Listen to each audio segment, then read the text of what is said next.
The gravity lock hit Ambassador Yuki Tanaka at the exact moment General Vreth Koss finished his sentence.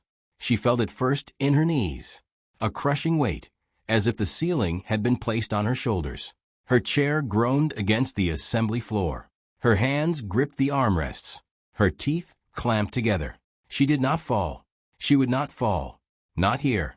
Not in front of 400 species watching on live feed. But the lock was calibrated for a Drathan's body mass, not a human's.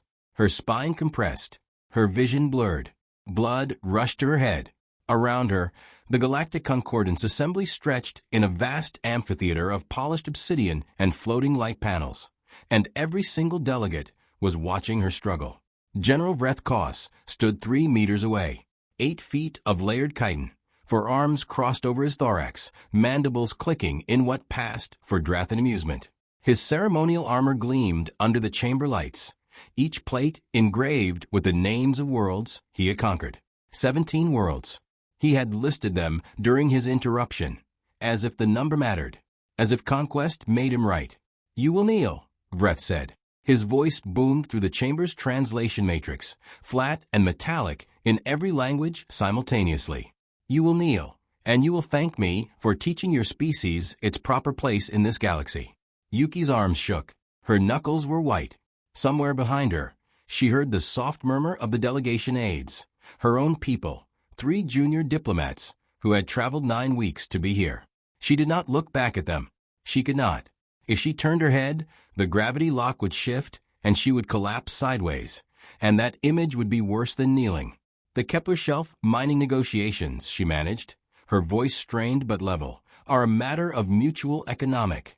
They are a matter of permission," Vreth cut in. He stepped closer. His shadow fell over her. "And permission is granted by those with the strength to grant it, not by small, soft creatures who stumbled into fold space by accident and now wish to sit at the table of civilizations." He reached down.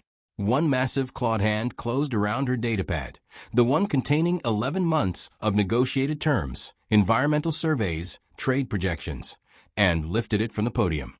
He held it up so the chamber could see it. Then he opened his hand. The datapad hit the floor with a sharp crack. The screen shattered. "Fetch it," Vreth said. The assembly laughed. Not all of them. Not the human delegation.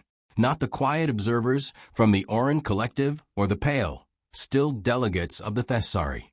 But enough. A ripple of sound, like dry leaves scraping stone. 400 species, and enough of them laughed. Yuki looked at the broken datapad on the floor. She looked at Vretha's mandibles, clicking, waiting. She looked at the gravity lock pressing her down. She did not kneel. She reached sideways, stretched her arm at an awkward angle against the crushing weight, and picked up the datapad. She set it on the podium. The screen was cracked, but the data core inside was intact. She straightened in her chair as much as the lock would allow.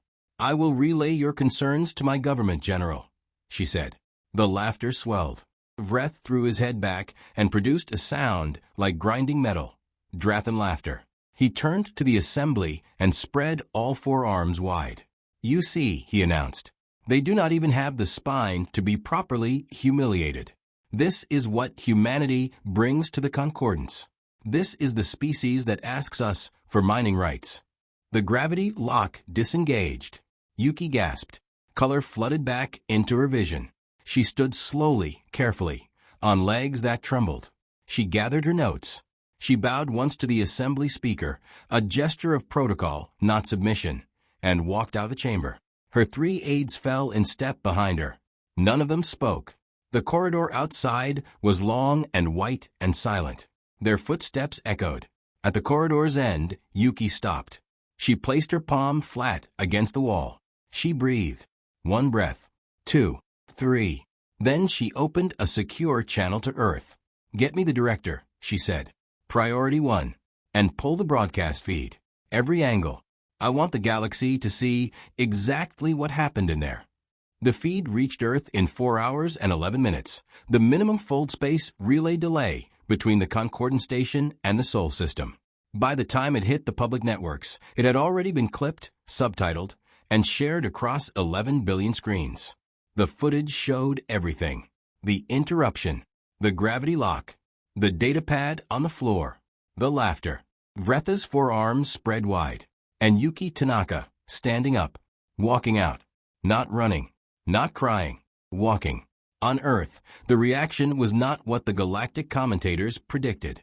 They had expected outrage, protests outside embassies, fiery speeches from politicians, demands for the concordance to censure the Drathan hegemony, the usual theater of wounded pride.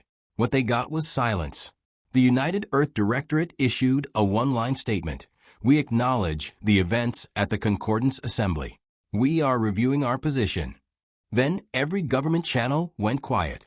Every military frequency went dark. Every diplomatic back channel closed. The galactic news networks filled the vacuum with speculation. Earth sulks declared the Keth Dominion's evening broadcast. A predictable response from a species without true military capacity, said the Vrexy Imperium's commentary panel. They will issue a formal protest in a week, request arbitration, and accept whatever token compensation the Concordance offers. They always do. General Vreth himself gave an interview from his flagship. The human will file a complaint. Her government will ask for an apology. I will not give one. And they will accept this, because they have no other option. They are a class, two species. They build cargo haulers and science probes. They do not build warships. He smiled for the camera. All four arms crossed, mandibles clicking. On Earth, in a bunker 200 meters beneath the Ural Mountains, Director Elena Vasquez watched the interview on a muted screen. She turned to the 12 people seated around the table. Continental Doctrine, she said. Full activation. A general at the far end of the table leaned forward. Director, that framework hasn't been used since the resource wars. It converts every civilian industrial asset into military production. The economic disruption will be total, Elena finished, and temporary. The Drathan hegemony has 940 warships. We have 63. That math does not work, so we changed the math. She looked around the table. Every shipyard, every orbital platform, every factory that can weld titanium, every mining operation that can supply raw ore, every university lab that can crunch targeting algorithms. All of it. Now. Today. And the diplomatic channels? Asked a foreign minister. Elena turned back to the screen. Vretha's frozen smile stared back at her. Close them. 11 days passed. The galaxy noticed the silence, but misread it. Trade shipments from Earth stopped. Human freighters vanished from shipping lanes. The Concordance sent 3 inquiry messages to the Earth Directorate. None were answered. The Oran Collective, humanity's closest trading partner, requested an emergency meeting. The request sat in a queue, unanswered. On the 7th day, a Keth Dominion intelligence vessel detected unusual energy signatures near the asteroid belt in the Sol system. The signatures were consistent with industrial-scale fabrication. The analyst flagged the report. His supervisor filed it under routine infrastructure expansion and went to lunch. On the 9th day, the Vrexy Imperium's ambassador to Earth attempted to land at the Geneva spaceport. The port was closed. No explanation. The ambassador filed a complaint with the Concordance. The complaint was logged. On the 11th day, at 0900 hours Geneva time, every screen on Earth, and every screen on every human colony, station, and outpost, displayed the same image. The cracked datapad. Yuki Tanaka's datapad, lying on the assembly floor. Below it, in plain white text, 11 months of negotiation, broken in 4 seconds. Then the image cleared, and President Adiz Okonkwo appeared. She stood in the directorate chamber, no podium, no flags behind her. Just a woman in a gray suit, looking directly into the camera. Citizens of Earth. Citizens of every colony and station that flies our flag. 11 days ago, a Drathan general assaulted our ambassador on the floor of the Galactic Concordance. He broke her equipment. He attempted to break her dignity. He called our species an accident. He called us vermin. And 400 civilizations watched. And some of them laughed. She paused. The pause lasted exactly 3 seconds. Long enough to feel the weight of it. We did not respond with anger. We responded with preparation. Because anger without capability is just noise. And we are done being noise. She looked down at a sheet of paper in her hand. She did not read from it. She looked back up.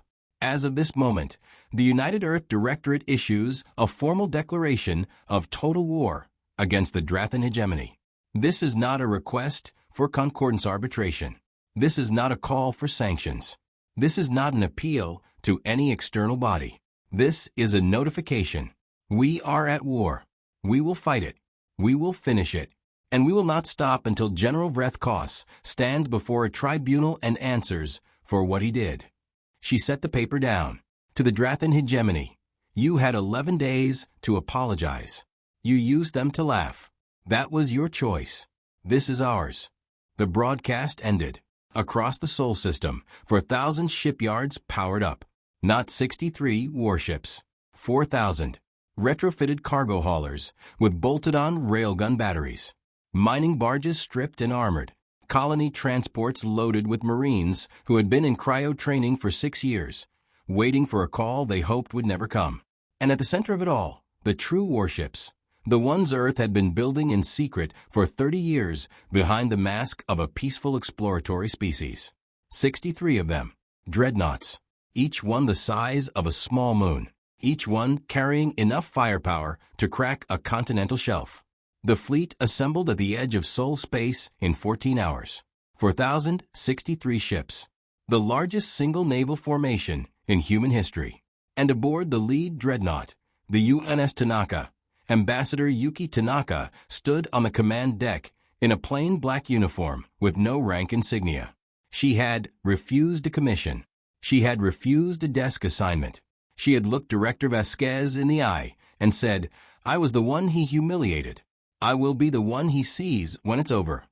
Vasquez had nodded. Then you ride the first ship through. The Drathan hegemony detected the fleet at 1,400 hours. Day 12. General Vreth Koss was aboard his flagship, the Sovereign Mandible, reviewing conquest records for his memoirs. His tactical officer interrupted with a priority alert. The officer's voice was steady, but his mandibles were trembling. "General, fold space ruptures along the entire border. Simultaneous. Multiple signatures." "How many?" The officer swallowed. 11,400. And climbing. Vreth stood, all 4 arms uncrossed. "That is not possible. The humans have 63 warships. Our intelligence confirmed. 63 dreadnoughts, sir. The rest are converted civilian vessels. But they are armed, sir. And they are here." Vreth moved to the viewport. The border of Drathan space was a line of sensor buoys and patrol stations, stretching across 3 star systems. Beyond that line, space was empty. It should have been empty. It was not empty. The human fleet dropped out of fold space in a wall. Not a formation. A wall. Ships packed so tightly that their running lights blended into a solid sheet of white fire. At the center, the 63 dreadnoughts hung like dark blades. And on every hull, painted in letters visible from 1,000 kilometers, was a single word. Enough. Vreth opened a hailing channel. "Human fleet. This is General Vreth Koss of the Drathan hegemony. You are in violation of concordant space law. Withdraw immediately or..." The channel closed. Not by Vreth. By the humans. They cut his transmission mid-sentence. No response. No counter-demand. No negotiation. The wall advanced. The border patrol stations fired first. 12 Drathan frigates launched torpedoes at the nearest human vessels. The torpedoes struck 3 converted freighters. The freighters absorbed the hits, vented atmosphere, and kept moving. Behind them, a dreadnought returned fire. 1 shot. 1 frigate gone. Not damaged. Not disabled. Gone. Vaporized into a cloud of superheated atoms. The remaining 11 frigates broke formation and ran. The human fleet did not chase them. It did not need to. It simply kept moving forward, slow and inexorable, like a tide that does not care about the sand. Vreth ordered his full navy to intercept. 940 warships, the pride of the hegemony, launched from 7 fleet bases and converged on the human advance. They formed a defensive arc across the Kethra corridor, the only navigable route through the border nebula. The human fleet stopped. For 6 hours, nothing happened. The two fleets faced each other across 400,000 kilometers of empty space. Vreth sent 12 hails. None were answered. He sent threats. None were acknowledged. He sent a request for parley. The channel opened, held static for 3 seconds, and closed. Then the human dreadnoughts fired. Not at the Drathan warships. At the nebula itself. 63 simultaneous lances of focused plasma struck the gas cloud at precise coordinates. The nebula ignited. A chain reaction ripped through the hydrogen pockets, creating a firestorm that consumed the Kethra corridor in 90 seconds. The Drathan defensive arc was engulfed. 211 warships were caught in the burn. Their shields held for 4 seconds. Then they didn't. The remaining 729 Drathan ships scattered. The human fleet moved through the burning corridor like a needle through cloth. They did not engage the scattered ships. They bypassed them. They had a destination. Vreth watched his navy dissolve on the tactical display. Ships winking out. Not in battle. In bypass. The humans weren't fighting his fleet. They were ignoring it. They were going for the hegemony's infrastructure. Shipyards. Fuel depots. Communication relays. Command stations. The machinery of war, not the war itself. They're not trying to defeat us, his tactical officer whispered. They're trying to dismantle us. Vreth ordered a retreat to the homeworld. The order went out. Half his fleet received it. The other half had already lost communication. The human advance had severed the relay network in the first hour. The hegemony's military was not being beaten. It was being disconnected. The war lasted 9 weeks. Not because the humans were slow, because they were thorough. They took each system one at a time. They did not bombard planets. They did not target civilians. They targeted everything that allowed the Drathan military to function. Fuel refineries, ammunition factories, fold space beacons, repair docks. They methodically removed every tool the hegemony had for making war. And they did it with a patience that was, somehow, more terrifying than rage. Drathan commanders tried to negotiate locally. The humans accepted surrenders. They treated prisoners well. They provided medical aid to wounded Drathan soldiers. They fed them. They housed them. And then they moved on to the next target. No one was executed. No one was tortured. No one was made to kneel. That was the worst part, Vreth realized. The humans were not fighting a war of vengeance. They were fighting a war of correction. They were fixing something. And they were doing it with the same calm, methodical focus that Yuki Tanaka had shown when she picked up her broken datapad from the assembly floor. On the 63rd day, the UNS Tanaka entered orbit above Drath Prime, the homeworld, Vretha's world. The hegemony's remaining military assets, 43 ships, mostly support vessels, surrendered without a fight. The planetary defense grid power down. The Drathan High Council transmitted an unconditional capitulation. The humans accepted. A shuttle descended from the UNS Tanaka to the surface. It carried a security detail, a legal team, and 1 civilian. Yuki Tanaka wore the same gray suit she had worn in the assembly chamber. The cracked datapad was in her pocket. They found Vreth Koss in his command bunker beneath the Capitol. He was alone. His staff had fled. His forearms hung limp at his sides. His mandibles were still. When the door opened and the human security team entered, he did not resist. He did not speak. He looked at Yuki, and for the first time in his life, General Vreth Koss looked small. Yuki did not gloat. She did not raise her voice. She stepped forward, placed a pair of restraint cuffs on the table in front of him, and spoke. General Vreth Koss, you are charged with assault on a diplomatic envoy, violation of Concordance Assembly Protocol, and incitement of interstellar hostility. You have the right to legal representation. You will be tried before a joint tribunal. You will not be harmed. You will not be humiliated. You will be given a chair, and you will sit in it, and you will listen to the evidence, and you will be judged by law. She paused. That is what we do. That is what you did not do. Vretha's mandibles twitched. You could have glassed this world. Yes, Yuki said. We could have. We didn't. That's the difference between us. She turned and walked toward the door. At the threshold, she stopped. She did not look back. You wanted me to kneel, General. You wanted me to fetch my datapad like an animal. You wanted the galaxy to see humanity on its knees. She touched the cracked screen in her pocket. I picked it up. I kept the data. And I finished the negotiation. The Kepler Shelf mining agreement was signed 3 days ago. By your High Council. Unconditionally. She walked out. The shuttle lifted off. The fleet held position in orbit for another 6 hours, while the legal team processed the surrender documents. Then, one by one, the 4,000 ships turned and entered fold space. They left behind a hegemony that was intact, populated, and alive, but one that would never again mistake silence for weakness. On the Concordant station, the assembly reconvened. The seat reserved for Earth's delegation was occupied. Yuki Tanaka sat in it, not as an ambassador, as a witness. She placed the cracked datapad on the podium in front of her. The speaker asked if she wished to address the assembly. She stood. 400 species watched. No one laughed. I have no statement, she said. I have no demands. I have no conditions. I came here 11 weeks ago to discuss mining rights. I will finish that discussion. Page 1. The Geological Survey of the Kepler Shelf, Subsection 3, Mineral Density Projections. She opened the cracked datapad. The screen flickered.